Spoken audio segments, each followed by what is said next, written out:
अगर आपसे मैं कहूं कि 17 मई को होने वाला मैच आरसीबी बनाम केकेआर के अंदर कैप्टनसी कौन करेगा, विराट है या जितेश, तो आपका आंसर क्या होगा?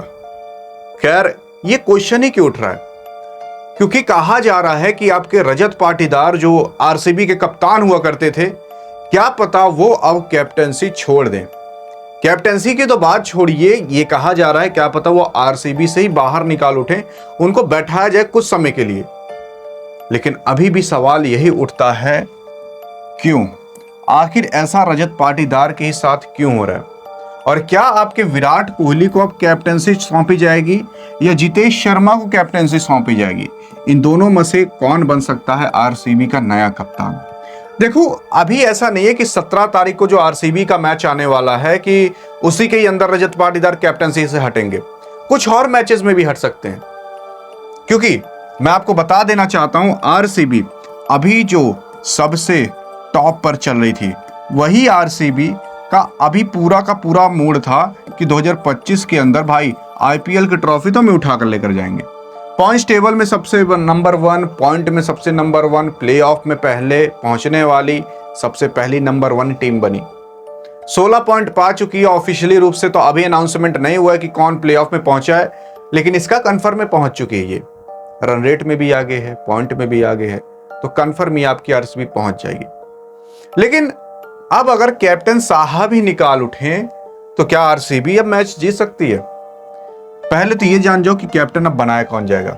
यहां पर एक मैच हुआ था, रजत पाटीदार साहब भी उस मैच में खेले थे, लेकिन रजत पाटीदार जब खेल रहे थे ना सीएसके के खिलाफ, क्योंकि आरसीबी वर्सेस सीएसके, अब यहां पर सीएसके भले ही मैच नहीं जीत पा रही होगी आरसीबी से, लेकिन मैं आपको बता दूं सीएसके ने ऐसा घाव देकर चली गई है ना कि वो आरसीबी कभी भूल नहीं पाएगी।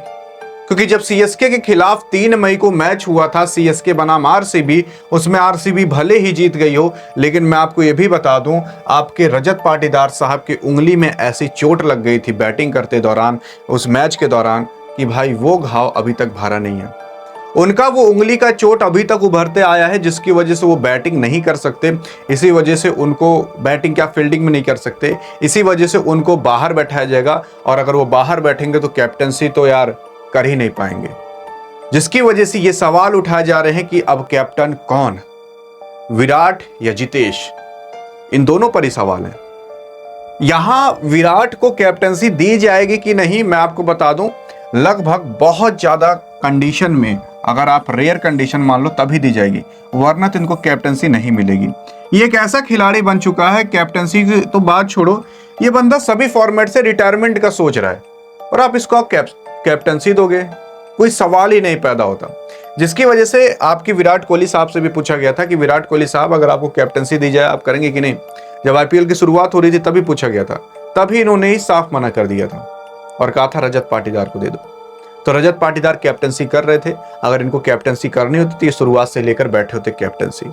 जिसकी वजह से विराट कोहली साहब कैप्टनसी नहीं करेंगे, बल्कि आने वाले मैचेस में जितेश शर्मा को कैप्टनसी दी जाएगी। ये कन्फर्म है, एक कहीं लिख कर रख लो कि अगले मैच के अंदर आपके जितेश शर्मा साहब कैप्टनसी करेंगे जब जब आरसीबी का मैच होगा।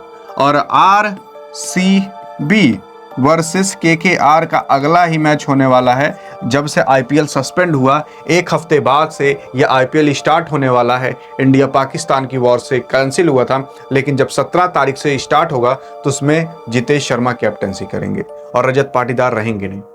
लेकिन अब यह सवाल उठता है कि अगर रजत पाटीदार नहीं रहेंगे तो फाइनल प्लेइंग 11 क्या रहेगी? क्या टीम में कोई और बदलाव किया जाएगा? क्योंकि अगर रजत पाटीदार नहीं है तो उसके स्थान पर कौन आएगा? कैप्टनसी तो जितेश शर्मा करेंगे।